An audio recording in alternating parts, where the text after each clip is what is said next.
Hey everyone, just dropped. Low cap gems with 10 times to 100 times potential for Q2 and Q3. If you're interested in catching early opportunities, this is a must check. Don't miss out, go take a look and stay one step ahead. Hey traders, quick update on Midnight Crypto. It's up 9% in the last 24 hours, now trading around $0.051. But here's the catch. Its all-time high was $1.81 back in December 2025, so it's still way down from its peak. So what's next? Bullish momentum starting, or just a bull trap?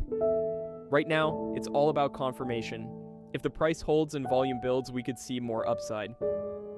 But if momentum fades, a pullback wouldn't be surprising. Midnight Crypto trading signals are in. Solid targets just dropped. Check our Patreon page, link in the description and comments. Watch our full price analysis in the video. Don't forget to comment and share.